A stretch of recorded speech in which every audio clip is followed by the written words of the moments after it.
Welcome to the Atomic Impact Podcast. I'm your host, Jason Osborn. And on this podcast, we interview successful business owners for them to share atomic impactful lessons that they've learned throughout the course of their business and share them with us so that we can all learn together. As always, this show is sponsored by the LinkedIn Reverse Podcast Method, the new way established businesses are creating a reliable acquisition channel conversations with their ideal prospects. We use this method to book 26 qualified leads and sales calls in 10 days without any ad spend, outreach, endless social media posting, or any of the old, ineffective traditional marketing methods that everybody hates. To find out more, direct message me on LinkedIn to have a chat. The link to that will be in the show notes below. But on today's show, it's my pleasure to have Mike Thorne on. He's the owner of Ask Inside, where he provides peer advisory and executive coaching. So, Mike, thanks for being on the show today. I want to start off by asking you a question that I always love to start off with, which is this. If you were somehow able to go back in time when you started your very first business, but knowing what you know now, what would you do differently in the first 12 months? I would say stop performing. Okay. I think curiosity compounds, and often we try to behave and act like we know what we're doing when in reality there's no way you can when you start out. So I would say stop performing, stay very intellectually curious, and keep learning. Yeah. What do you think? What do you think causes people to perform in that way? Is it because they feel like they have to portray a certain persona for people to think that they're worth working with? It is like what do you think is the cause of that? That is probably the symptom. I think the disease is that at least the hundreds of people I've worked with in the work I do, and then previously as a CEO, is people have either been told something or had experience when they were younger that impacts how they lead.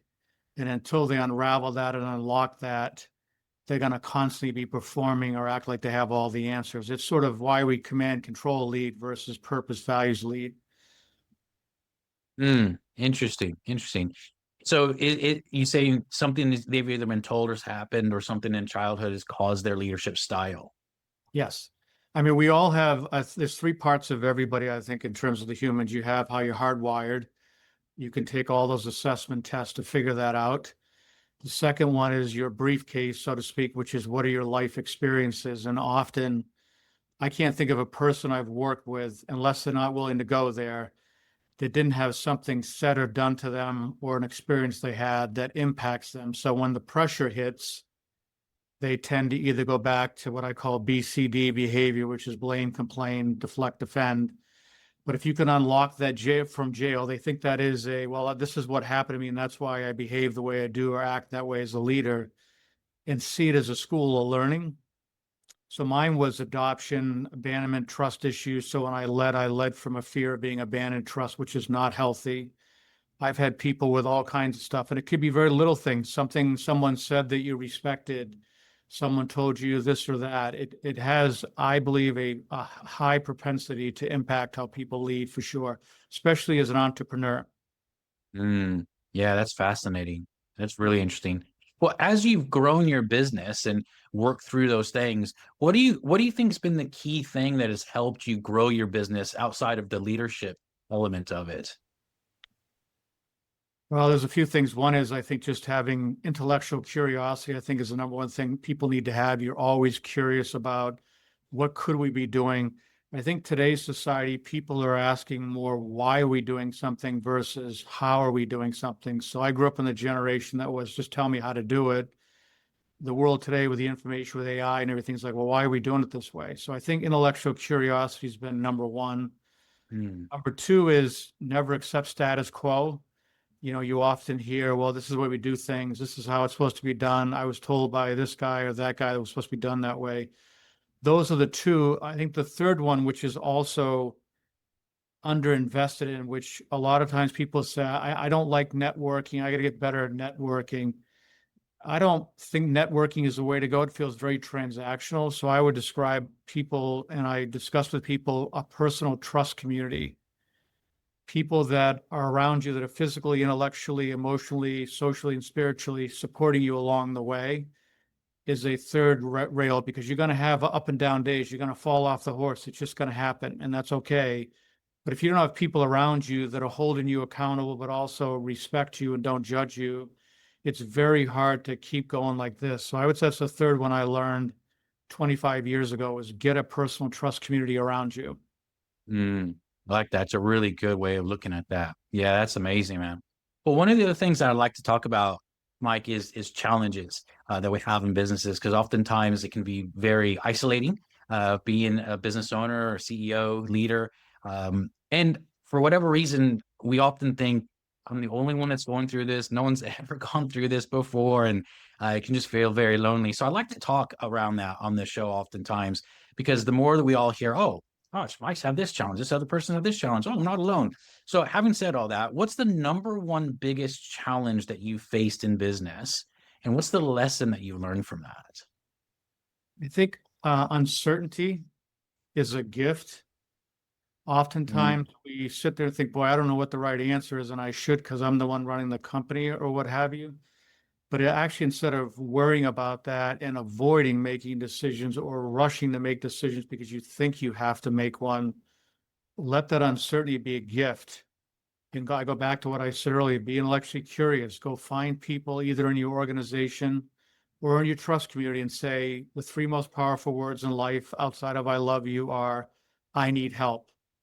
And I would say most people struggle with asking for help, women especially, but men also. And just say, I need help. And you'll be shocked how many people want to help you. It's just a human nature. You can look at all the studies. People want to help other people. So having that clarity, I need help on what, having real clear, like, what do you need help on? You'll be surprised how quickly you can get help. So that's what I mm, say. Just let the uncertainty actually be a gift versus, oh my God, I don't know what I'm doing. And then you start making decisions from a command control feeling, and people will do it because you're the boss or it's your company, but they're going to comply with you versus elevate with you. So I would say let that uncertainty be a gift and be intellectually curious, ask for help and see what happens. mm. I think that's a great piece of advice. When there is an immense amount of uncertainty, which I'm not going to say can't happen, I say will happen in business. Um, what are some ways to be able to navigate that when it's just like, well, sometimes, there might be one or two things. It's okay, we can handle this. But there are times in business and life where it feels like everything's coming at us at once. What are some things that you found to be able to help navigate through that? Well, again, I think the first thing is when you're in that environment is to sit down and say, what are the options I have? I find a lot of times when I get people just to stop and say, well, what are the options? And you go through each one. And I would use a decision tree analysis where with each one you say, okay, if this is the situation, what has to be true for this to play out? What has to be true here? And you start going down through this. At the end, I would say 90% of the time, the person that has to make that decision knows exactly what they need to do.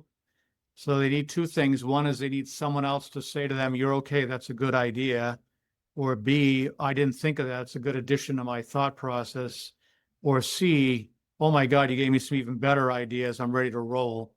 And the one thing I wish I had been involved with early on in my career was some sort of peer advisory group of people that are in a courageous space where I can ask these kinds of questions. Because that's the other hard thing is you're in a company. If you have a partner or spouse, you can't tell them all your fears and concerns because that would be uncomfortable. Your employees, your leadership. So I would say that's the other piece of this. Find those 3, 4, 5 people or a peer advice group if you want to pay for one. There's a lot of them out there, all kinds of versions. Would be the last one because then you can get to them and say, hey, I got this situation. It seems overwhelming. Here are the 3 options I considered. How do I, whatever you're trying to do, and let them help you navigate all that. Because often, if you have other people that have lived through what you just went through or a version of it, and they say, yeah, I've been there with you, you'll have a lot more confidence saying, okay, it's not about me. And at the end of the day, as someone said to me once, they said, Mike, you're the boss. You got to make the ultimate decision. So you got to be like, okay, I'm going to have to make a decision. I only got 3 choices. I got to pick one.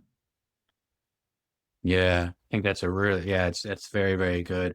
And I was just, when you were talking about that, I was thinking about different peer advisory things that I've been involved with as well. And it's a different environment when you can literally talk about anything because they're not connected to your business. They're not invested in any sort of way, emotionally, mentally, financially, and everyone just talks. And it's a very freeing environment to be in. Yeah.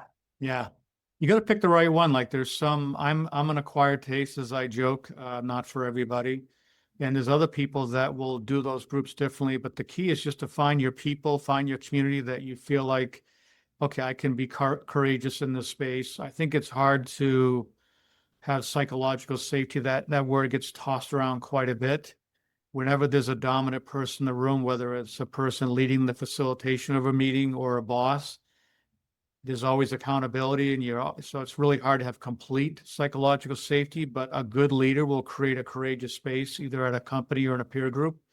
That's where you want to be, because you can do that in your company too. If you can create that space in your company where a person in the organization will be willing to speak up, you've made a lot of headway, and that person feels comfortable and courageous as part of the organization. So it doesn't have to be a peer group. You can build that within your own company as a leader also. Yeah, I love that. That's really cool.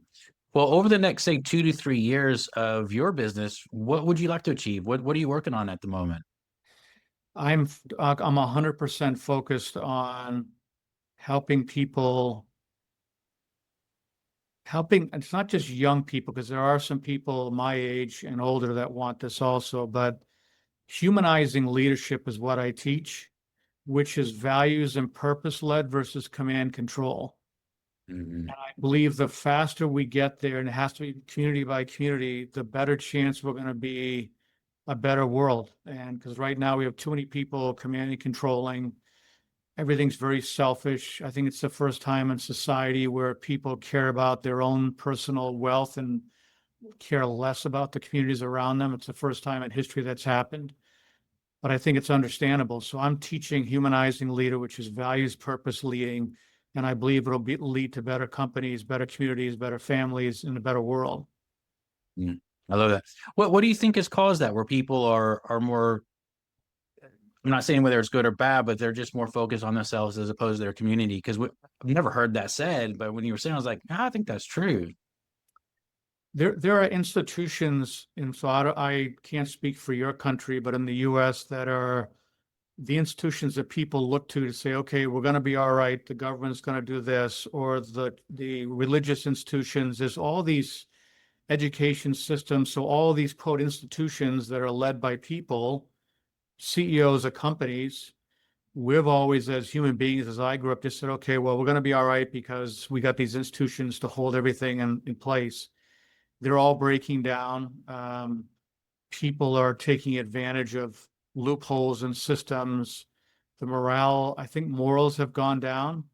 And so if you're younger, a lot of my audience is that 28 to 45. So people that have started in a leadership position for the first time, they're building a family, or they're starting people report to them, so they're accountable to other people. Those are the folks that I spend a lot of time with, and they call me and they're very frustrated because they believe this idea of humanizing leadership. That's not the word they use, I do, but they want to be more purpose and values based. But they look at institutions, people around them, and they go, Mike, it's impossible. The world's crumbling everywhere. That's what they see. And I believe when you can give them people that they can aspire to that actually lead that way, or get them in communities where they can see other people thinking that way, then all of a sudden I've watched that company and that employee base suddenly change and become really powerful. So I'm completely focused on that. I can't control what's going on a global and national basis, but locally, get involved in your community. Yeah. I've gotten very involved in what's going on politically and economically here, and starting to say, okay, now I can have an impact here and have some effect locally versus getting so overwhelmed by what's going on in the world and our country and your state or whatever. So start small, start local, and I think you'll start to feel better about how we can get to this place where we can start trusting the people and institutions that we're counting on to make us live a good life. Yeah. Yeah. So interesting. Yeah. Thank you for the sharing that, Mike. Well, for people that are looking to find out more about what you do. And you share so much stuff. I mean, just listen to you, like, oh my gosh, you tell people in lots of different areas. Yeah. But for people that are looking to find out more about what you do and how you can help them, what's the best way for them to get in contact with you? I think the best thing is LinkedIn. I spend a lot of time on LinkedIn. Is my favorite place to communicate. I mean, I've got other places, but I would say LinkedIn would be best. Cool. Excellent. Well, I definitely recommend everyone reaching out to Mike on his LinkedIn. Mike, thanks so much for being on the show and just being really open with just everything you've shared. I've learned a few things from you as well, just really different perspectives, which I think the world needs. So thank you so much for that. And as a reminder to everyone listening, this show is sponsored by the LinkedIn Reverse Podcast Method, the new way established businesses are creating a reliable acquisition channel of conversations with their ideal prospects that doesn't rely on any of the old, ineffective traditional marketing methods that everybody hates. To find out more, direct message me on LinkedIn to have a chat. That's Jason A. Osborn. The link to that will be in the show notes below. And until next episode, stay inspired.